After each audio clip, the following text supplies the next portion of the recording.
Captain Marcus Webb had seen plenty of strange things during his 15 years hauling freight through the outer colonies. But nothing quite prepared him for the sight of two bedraggled aliens huddled behind a cargo container on Station Gamma 7. The smaller one, barely reaching his waist, had pale blue skin that flickered with bioluminescent patterns. The larger one stood protectively over its companion, 4 arms wrapped around itself defensively. Both wore torn clothing that might have once been uniforms. Their enormous eyes tracked Marcus as he approached, filled with something he recognized immediately: fear. Marcus stopped a few meters away and raised his hands slowly. "Easy there. You folks look like you could use some help."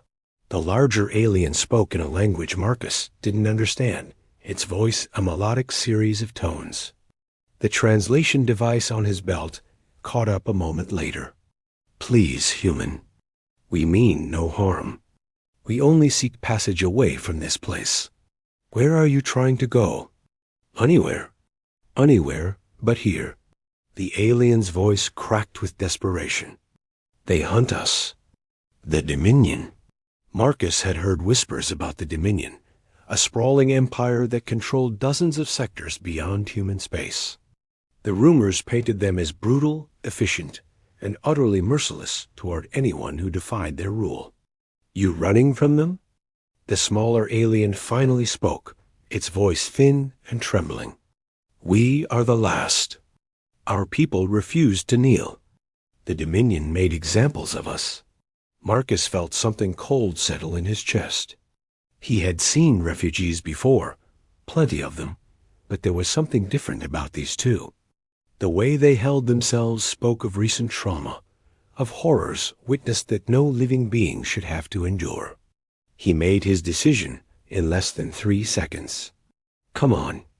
My ship's in Bay 12. We leave in 20 minutes. The alien stared at him in disbelief. The larger one spoke again. "You would help us?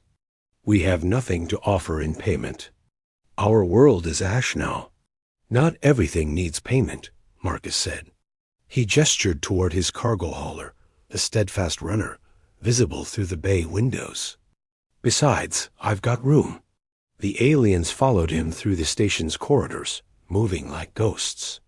Marcus noticed how they flinched at every loud noise, how their eyes darted to every shadow. Whatever they had experienced had left deep scars. Once aboard the runner, Marcus settled them in the passenger compartment and brought them food from his supplies. The aliens ate slowly, as if they had forgotten what a meal without fear tasted like. "I am Pell," the larger alien said between bites. "This is Rin, my offspring. We are Velkin." "Marcus Webb. Welcome aboard the Steadfast Runner." "Why do you help us, Marcus Webb?" "You gain nothing. You risk much." Marcus leaned against the bulkhead and considered the question. "Where I come from, we have a saying. Do unto others as you would have them do unto you. Guess I'm just following that." Pell's bioluminescent patterns pulsed in a rhythm Marcus couldn't interpret. "Your people have such a philosophy?" "Some of us try to live by it, anyway." Marcus returned to the cockpit and began his departure sequence. Station control cleared him without issue, and the runner slipped away from Gamma 7 into the darkness between stars. He plotted a course toward the inner colonies, where the Dominion supposedly had no reach. 17 minutes into the journey, his proximity alarm screened. Marcus stared at his displays in disbelief. Ships were dropping out of faster-than-light travel all around him. Not just a few ships, dozens, hundreds. His scanners struggled to count them all as more kept appearing, materializing from the void in perfect formation. 7,000 warships. The communication system activated without his input. A face appeared on his screen, humanoid but clearly alien, with sharp features and eyes that glowed with inner light. The being wore an elaborate uniform, decorated with symbols Marcus didn't recognize. "Human vessel Steadfast Runner. This is Fleet Commander Torren of the Vulcan Restoration Fleet. Stand by for priority communication. Marcus found his voice. Standing by. Another face replaced the first. This one was older, bearing ceremonial markings across its blue skin. When it spoke, Marcus heard Pell gasp from the passenger compartment. Captain Webb, I am High Chancellor Morvak. I understand you have provided sanctuary to 2 of our people. Is this correct? Yes, sir. I picked up 2 refugees on Gamma 7. They said they were running from the Dominion. Morvak's expression softened. What you have shown our people is the highest honor in Velkin culture. When the Dominion attacked our homeworld, we scattered across the stars. For months we have searched for survivors. Prince Pell and Princess Rin are the last of the royal bloodline. Marcus felt the deck drop out from under him. Prince? Princess? Pell appeared in the cockpit doorway. I apologize for the deception, Marcus Webb. I could not know if you would help royalty, or if you only helped those in need. Your answer told me everything about your character. The High Chancellor continued.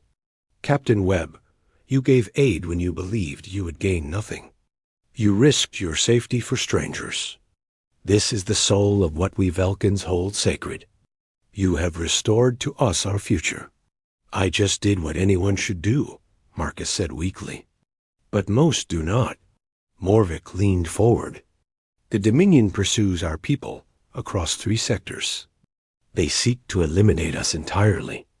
We have been preparing, gathering our scattered fleets, waiting for the moment when we could strike back. We could not do so while our heirs remained lost. You have given us hope, Captain Webb. You have given us our future. Marcus looked at Pell and Rin, who stood watching him with expressions he was beginning to understand. Not just gratitude, something deeper. What happens now?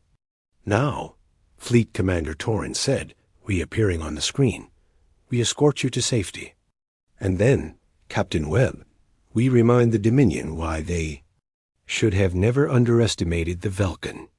People, the 7,000 warships arranged themselves around the Thee. Steadfast runner in a protective formation that stretched as far as Marcus's sensors could detect.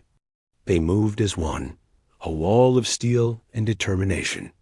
Pell approached Marcus and placed one of its 4 hands on his shoulder. My people will remember this day. We will remember the human who helped 2 strangers without hesitation, without calculation, without demand for reward. This is the example we will carry forward when we rebuild our civilization.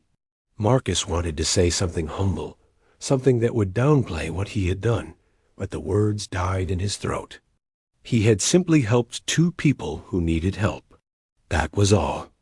But watching the massive fleet move through space around him, protecting his small cargo hauler like it was the most precious vessel in the universe, Marcus began to understand that sometimes the smallest acts of kindness could ripple outward in ways no one could predict. The Dominion had scattered the Velkins, hunted them, tried to extinguish their light from the galaxy. But they had made one critical mistake. They had assumed that kindness was weakness, that mercy was foolishness, that compassion had no place among the stars. One human cargo hauler captain had just proved them wrong.